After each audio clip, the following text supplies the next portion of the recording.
कहने का मतलब है कि हमने भगवान को मंदिर में बंद कर दिया और उनकी ज़रूरत अब हमारे जीवन में नहीं है, क्योंकि मंदिर में हम कुछ और हो जाते हैं, घर में जाके कुछ और हो जाते हैं। क्योंकि हमने कभी घर में भगवान को आने नहीं दिया, हमने कभी दिल में उनको आने नहीं दिया। मंदिर से भी निकाल दिया, दिल से भी निकाल दिया, लेकिन ये नाटक चलता रहता है, ये ड्रामा चलता रहता है कि नहीं हम भगवान के पुजारी हैं, हम गुरु के पुजारी हैं, हम संत के पुजारी हैं। लेकिन ये ऐसा कहने वाले लोगों को दूर दूर तक भगवान से कोई लेना देना नहीं होता। जिस हृदय में राम बसेगा वो आदमी रावण का काम करेगा क्या? जिस हृदय में साक्षात कृष्ण का निवास होगा वो कभी कंस का काम कर सकता है क्या?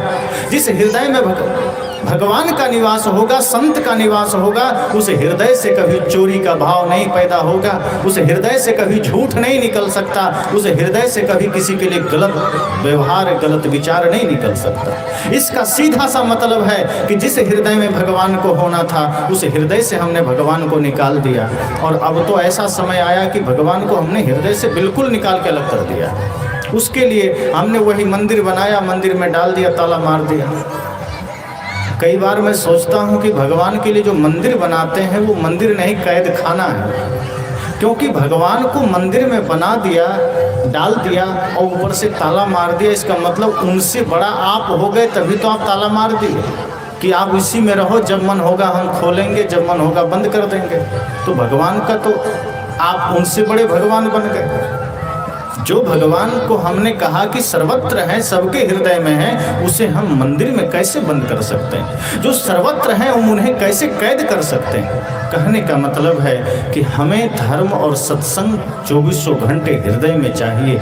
ये सत्संग सिर्फ पंडालों तक सीमित ना रहे, ये सत्संग सिर्फ शास्त्रों तक सीमित ना रहे, ये सत्संग सिर्फ इस जगह तक सीमित ना रहे। जिस दिन यह सत्संग यहाँ से निकल कर आपके घर तक जाएगा, जिस दिन यह सत्संग यहाँ से निकल कर आपके खेत खलिहान तक जाएगा, अर्थात आपके दिल दिमाग तक जाएगा, उस दिन आप पाएंगे कि जहां आप हैं वहीं सत्संग है। और उस दिन आप पाएंगे कि आपका भोजन भी बन रहा है, सत्संग भी हो रहा है। उस दिन आप पाएंगे कि आप खेत में काम भी कर रहे हैं, सत्संग भी हो रहा है। उस दिन आप पाएंगे बाजार में आप सौदा भी कर रहे हैं, सत्संग भी हो रहा है। जिस दिन यह सत्संग पंडालों से निकलकर लोगों के दिलों तक पहुंचने लगेगा, जिस दिन मंदिरों से निकलकर भगवान लोगों के दिलों तक जाने लगेंगे, जिस दिन शास्त्रों से ज्ञान निकलकर लोगों के दिल तक जाने लगेगा, उस दिन सारी समस्याएं मिट जाएगी। लेकिन आज समस्या यह है कि हमने सत्संग को पंडाल में कैद कर दिया, हमने भगवान को मंदिर में कैद कर दिया, हमने ज्ञान को शास्त्रों में कैद कर दिया। हमारी वास्तविकता से दूर दूर तक जीवन में कोई लेना देना नहीं। यह सत्संग पंडालों तक सीमित ना रहे, ये आह्वान संतों का है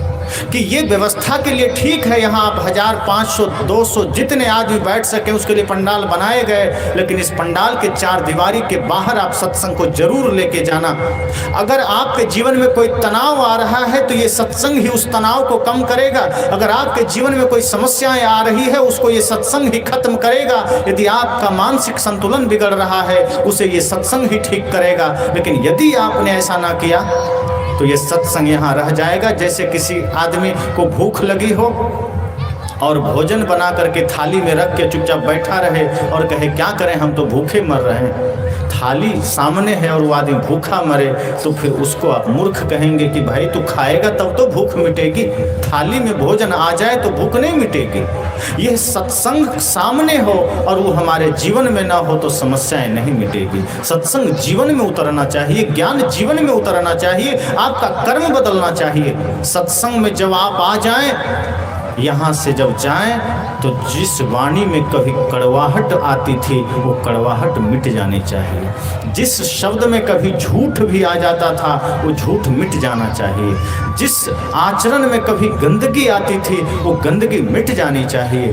दृष्टि सदैव शुद्ध पवित्र पावन हो जानी चाहिए। जिस रिश्ते में खटास थी इस सत्संग से जब आप घर जाएं वो रिश्ते में मिठास आ जाए। अगर सास बहू के बीच खटास थी, भाई भाई के बीच खटास थी, कोई कड़वाहट थी, आप जब यहाँ से जाएं तो सत्संग आपके जीवन में वो अमृत का काम करे कि दोनों के बीच की कड़वाहट मिट जानी चाहिए, दोनों के बीच की दीवारें गिर जानी चाहिए।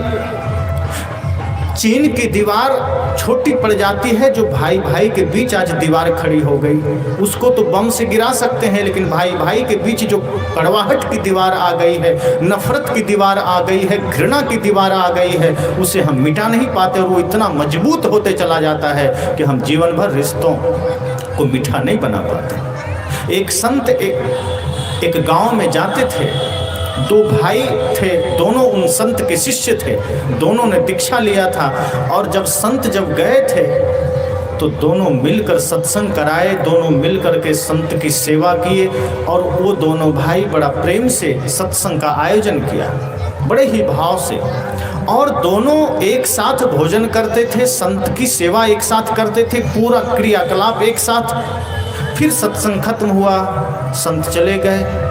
करीब 7 साल के बाद संत का आगमन फिर उस गांव में हुआ। बड़े भाई ने सत्संग का आयोजन रखा, संत को बुलाया। 7 साल के बाद प्रवचन हुआ, सत्संग हुआ बढ़िया से। जब भोजन का समय हुआ, संत का भोजन जब होने वाला था, संत जी ने कहा कि तुम्हारा छोटा भाई कहाँ है? क्योंकि मैं 7 साल पहले जब आया था तो तुम्हारा छोटा भाई साथ में था, मैं भूल गया था, लेकिन अब भोजन के समय मुझे ध्यान आ गया, तुम्हारा छोटा भाई कहाँ है? वो तो कहीं दिखाई नहीं दे रहा। भोजन के समय तो बुला लो। बड़े भाई ने कहा आप नाम मत लीजिए, चुपचाप भोजन करिए। संत ने कहा नहीं नहीं, ऐसे कैसे करते हैं? संत तुम्हारे घर सिर्फ भोजन करने नहीं आते, संत तुम्हारे घर सिर्फ पानी पीने नहीं आते। ये ध्यान रखना, जब संत तुम्हारे द्वार आते हैं तो तुम्हारे जीवन की समस्याओं को मिटाने भी आते हैं। जब किसी संत का आगमन तुम्हारे द्वार पर होता है तो तुम्हारे जीवन की अशांति को हरने के लिए भी आते हैं। भोजन तो कहीं भी मिल जाएगा। संत तुम्हारे घर सिर्फ खाने के लिए नहीं आते, वो जब भी तुम्हारे घर कदम रखते हैं तो प्रेम की फुहार के लिए आते हैं। इसलिए मैं भोजन नहीं कर सकता। उस आदमी ने कहा गुरुजी क्षमा करें, लेकिन आप भोजन करिए, उस आदमी का नाम मत लीजिए। संत ने कहा हो क्या गया? कहा वो बड़ा अकड़बाज है, बड़ा घमंडी है, वो छोटा है लेकिन बड़ा घमंडी है, वो मानता नहीं है। हमारे बीच विवाद हो गया, जमीन का बंटवारा हो गया, घर का बंटवारा हो गया, उसने अलग घर बना लिया। देख लीजिए सामने ही घर है। करीब 4-5 साल हो गए हमारी बातचीत नहीं हुई है, बातचीत बंद है, इसलिए आप उसका नाम मत लीजिए। संत ने कहा कि तुम बड़े हो, वो छोटा है, तो क्या तुम पहले कोशिश नहीं कर सकते?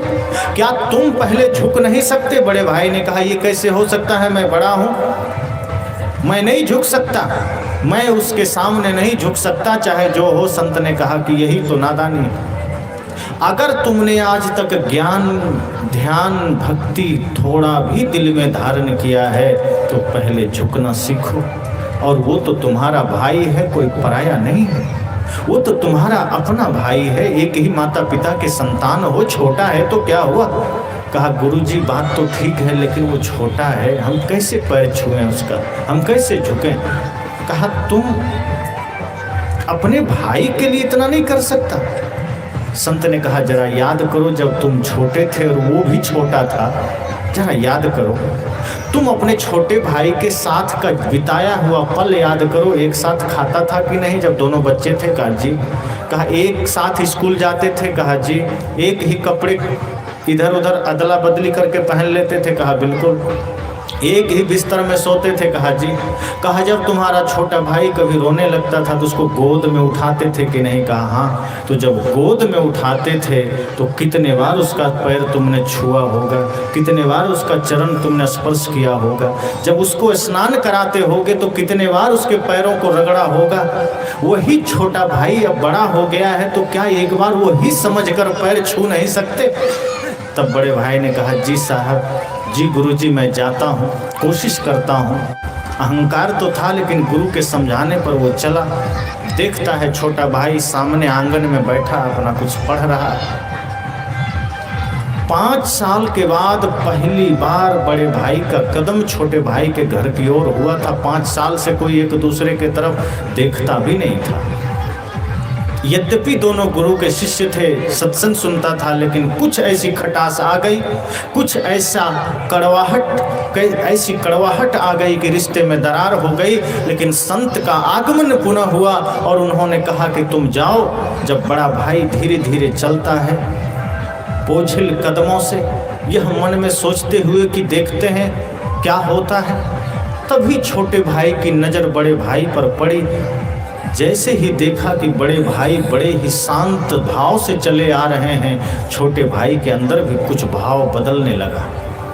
वो भी सोचा कि आज 5 साल के बाद अचानक बड़े भैया मेरे द्वार पर क्या हो गया, कैसे ये परिवर्तन। वो भी अपने आप को रोक नहीं पाया, क्योंकि 5 साल भाई से दूर था, आखिर वो भी तो एक ही माँ बाप के संतान था। उसके भी भाव में धीरे धीरे परिवर्तन आने लगा और उसने सोचा कि कितना अच्छा हो कि हम दोनों भाई मिल जाएं, कितना अच्छा हो कि हम बड़े भाई से मिल जाएं। 5 साल हम अलग हुए हैं, 5 साल से हम बड़े भैया से दूर हैं, जो कि पहले हम एक थाली में खाते थे, एक साथ रहते थे, एक साथ आना जाना करते थे, एक साथ सारा काम करते थे। लेकिन कुछ ऐसी गलतियां हुई कि 5 साल से हम अलग हो गए, 5 साल से हम दूर हो गए, कितना अच्छा हो कि हम साथ हो जाएं।